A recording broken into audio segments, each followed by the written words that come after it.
परमेश्वर जब भी चाहे वह अवश्य ही मनुष्य के रूप में प्रकट हो सकते हैं, क्योंकि सर्वशक्तिमान परमेश्वर के पास ऐसी शक्ति है कि वह शरीर रूप का धारण कर सकते हैं या उसे उतार सकते हैं।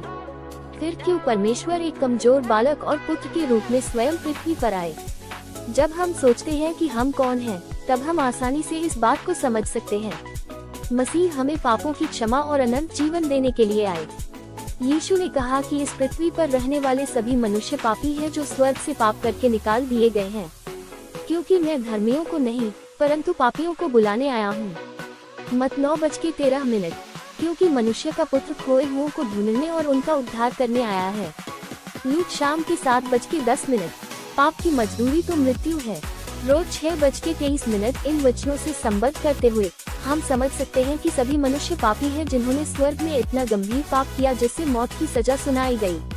यीशु के इस पृथ्वी पर स्वयं शरीर में आने का पहला कारण ये था कि उसे हमारे बदले में जिन्हें पापों के कारण मौत की सजा मिली थी, दंडित किया जाना था। पुराने नियम की व्यवस्था के अनुसार उस पापी को, जिसके लिए मरना नियुक्त किया गया था, आजाद कराने के लिए किसी को उसके बदले में उसका पाप उठाना पड़ता था। पहला रात के 8:42। इसलिए परमेश्वर यीशु के नाम से आए और पापियों के लिए पापबलि के रूप में क्रूस पर अपना बलिदान कर दिया। हमारे बदले में मौत की सजा पाने के द्वारा उन्होंने हमें मौत की सजा से बचा लिया। जैसे कि मनुष्य का पुत्र, वह इसलिए नहीं आया कि उसकी सेवा टहल की जाए, परंतु इसलिए आया कि आप सेवा टहल करें और बहुतों की छुड़ौती के लिए अपने प्राण दे।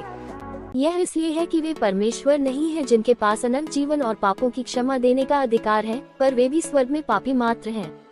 नई वाचा का फसह, खोए हुए जीवन का सत्य पुनर्स्थापित करने के लिए परमेश्वर एक बार फिर से इस युग में शरीर में आए। वे हमारे स्वर्गीय पिता और स्वर्गीय माता हैं। नई वाचा के फसह, सिर्फ इस एक सबूत के द्वारा ही हम इस बात की पुष्टि कर सकते हैं कि स्वर्गीय पिता और स्वर्गीय माता सच्चे परमेश्वर हैं। बाइबल की ठोस भविष्यवाणियों के अनुसार हमने इस युग में शरीर में प्रकट हुए एलोहीम परमेश्वर को प्राप्त किया है।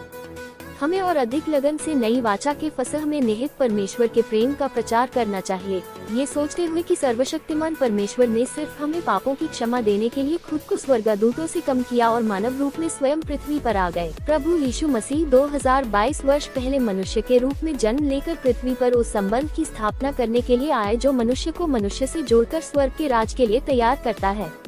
प्रभु यीशु मसीह ने व्यवस्था का असली महत्व समझाया, जो एक दूसरे को प्यार करने, माफ करने, शत्रुओं को, पड़ोसियों को भी प्यार करने की प्रेरणा देता है। उन्होंने अपना कीमती रक्त बहाया, यहाँ तक कि प्रभु यीशु मसीह को धर्म और न्याय की स्थापना करने तथा मनुष्य को पाप के दलदल से निकालने के लिए बहुत ही जलालत भरी और दर्दनाक सलीबी मौत झेलनी पड़ी।